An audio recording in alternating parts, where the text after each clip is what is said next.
Hi there, folks. It's Alex Dinham from Drayton Solutions Throughput Academy here. In this unit, we're going to begin to explore the foundations of conventional cost accounting approaches and understand exactly why they are flawed and lead you to make decisions that you think are good for your business or organization, but actually are damaging, can lose you money, and take you further away from your goal. Now, we're going to do this by looking at something developed by Dr. Ellie Goldratt called the P&Q experiment. And I'm going to ask you to have a go and take part, as thousands of other managers have over the past 3 decades, and have a go at solving the puzzle. P&Q was developed by Dr. Goldratt and first published in his 1990 book, The Haystack Syndrome. The book explains how to create a TOC production scheduling system, and in one of the earlier chapters, Ellie looks a little deeper into cost accounting and some of the assumptions on which it's based. To do this, he uses an experiment called P&Q, and it is an incredibly powerful exercise that tens of thousands of managers have done over the past 30 years. It's rare for more than 1% of people attempting the puzzle to actually get the right answer. But the purpose of the exercise is not to embarrass or belittle anyone, it's just a very effective way of highlighting assumptions we make when we try to answer a simple business problem like how much profit can we make. So here's what you need to know in order to have a go. Firstly, all of the data I give you for the purposes of the experiment is 100% reliable and will not change during the course of the experiment. Secondly, all of the people who work in the little factory that is the environment for the experiment are perfectly disciplined and do exactly what they're told first time without hesitation or delay, no back chat, no time wasting, nothing. They're perfect. So perfect, in fact, you can just forget about them and assume that whatever you want done will be done perfectly first time.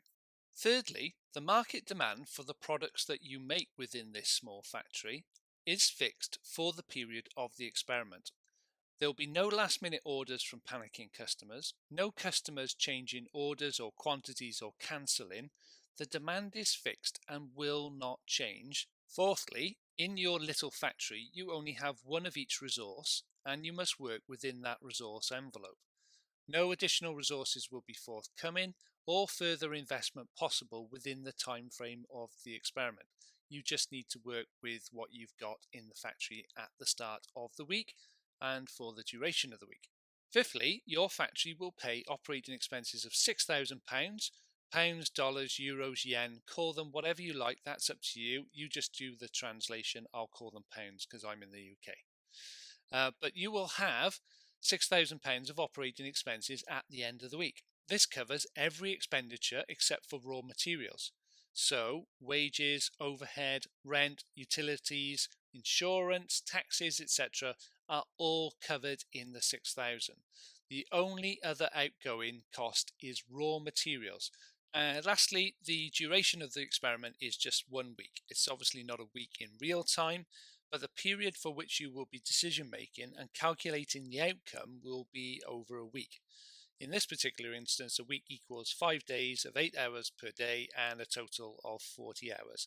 There's no breaks, no lunches, no starting late, no finishing early, none of that to worry about. It's just 40 hours of production, and your job will be to work out what you want to do with that 48 hours and what the outcome of doing that will be. I'll say more about that in a moment. Let's now walk through the P&Q production environment and explain how it all works.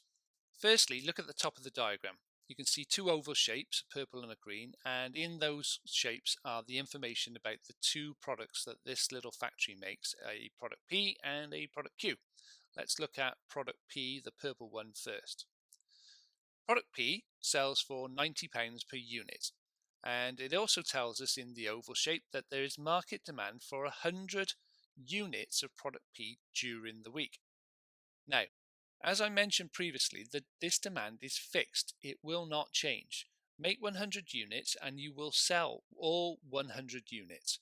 If you make 101, however, you will still sell 100 and you'll be left with one left over. So think carefully about your production requirements planning when you're making your decisions in the week. Now let's look at the green oval shape at the top and on the right hand side. Product Q sells for £100 per unit, and there is a guaranteed market demand for 50 units in the week. Make 50, you will sell all 50, and just like product P, if you make 51, you will still only sell 50. Okay, so those are the two products that we can make within the factory. Now let's learn about how we can make them in our production system. At the bottom of the screen, you can see three purple rectangles. These give us information on the raw material requirements for each product and the cost per unit of the raw materials. RM1 is required to make product P. RM obviously stands for raw material, and it costs £20 per unit.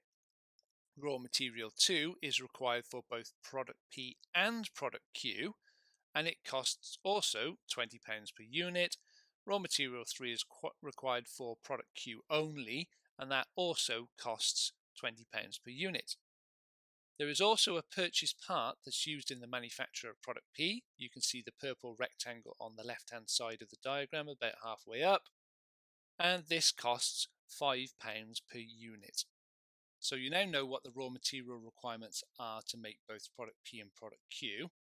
1 unit of raw material 1, 1 unit of raw material 2, and 1 unit of the purchase part are required for 1 unit of product P, and 1 unit of both raw material 2 and raw material 3 is required for 1 unit of product Q.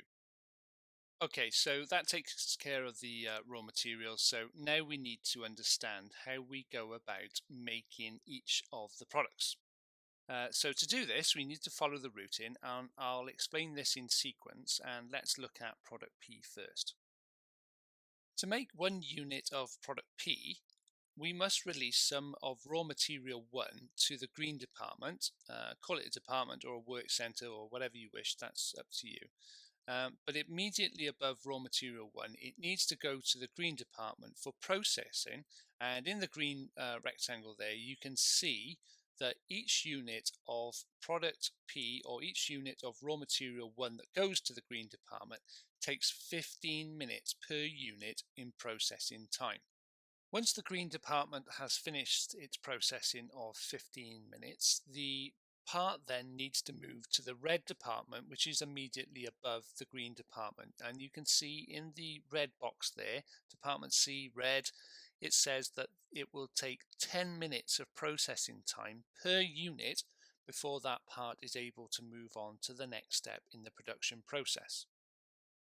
Okay, good. So we've got one part flowing up that one leg of the routine, but that's not the only thing we need to do in order to make a unit of product P. We also need to release 1 unit of raw material 2 at the middle leg of the diagram.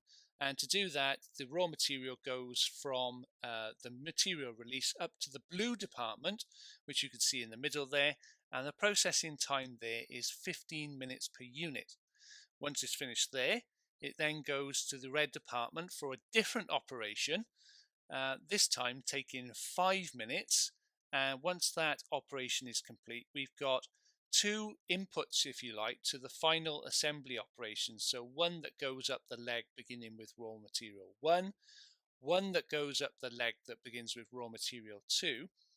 And those 2 then have to be combined in the yellow department for 15 minutes with the purchase part. So there are 3 inputs there coming together in a final assembly where they're going to be fitted together. That takes 15 minutes, and once that is all done, we get 1 unit of product P out at the top, which we can sell. Great, so that's 1 unit of product P explained. If you didn't quite get it, don't be afraid just to pause the video and rewind a little bit, go back and just work that through again. But essentially, we've got 2 machined pieces or 2 machined components going up through the diagram there, being combined with a purchase part for 15 minutes, and that gives us 1 product P. So we understand that. Now let's look at product Q. Product Q also requires the common part that moves up the middle leg of the routine in the diagram. So if you look carefully at the top of that middle routine, there's an arrow that goes left towards D, the yellow resource, which has got 15-minute processing time. And there's also an arrow which goes to the right, which also goes to the yellow department, but for a different operation, and that takes 5 minutes. Okay, so that part in the middle there is a common part. It can be used for both products. But in order to make a product queue, we don't just need that common part. We also need the component that starts with raw material 3 in the bottom right hand corner of the diagram. You can see raw material 3 there, £20 per unit. We release 1 unit there. It goes to the green department for 10 minutes processing time. And when that's complete, it moves to the blue department for a further 15 minutes processing time. And when we have one of the common parts from the middle leg and one of the parts from the right hand leg, they can both be taken together by the yellow department there at the top, and they're fitted together in a final assembly, which takes 5 minutes. You can see in the yellow rectangle there. And when all of that is done, we get 1 unit of product queue out at the end of the week, which we can sell for £100 per unit. So bear in mind there that all I've explained is how to make 1 unit of product P and 1 unit of product Q. That's the basic routine. Those are the steps that you have to follow in order to produce the products. Market demand is obviously a lot higher. It's up to you to determine how you go about meeting that demand or getting the optimal results from the production system that you can. So, where are we? We've looked at the data and the rules of the experiment, if you like. We understand how the P and Q environment works. We've got 2 products selling at different prices, different market demand, 3 raw materials and 1 purchase part, a different routing for the 2 different products, as you would expect, but some commonality in the process with a common part that can go into either product at final assembly. Your job is now to work out how much net profit this little factory can generate in 1 week. You have all of the information that's required to answer that question. You just need to have a go. So grab a pen, grab a piece of paper. You can use a calculator too if you like. But the answer that you need to try and find is how much net profit can this factory make within 1 week. As you're going through your calculations and your thought process, try to notice some of the assumptions that you're making. And it's really better if you try and do this on your own. Don't work in a team. Just have a go individually if there's more than one of you, and have a go at trying to generate a figure or calculate a figure that tells us how much net profit you think that this factory can generate in 1 week. So, enough talk. Time to have a go. Ready, steady, go, and good luck.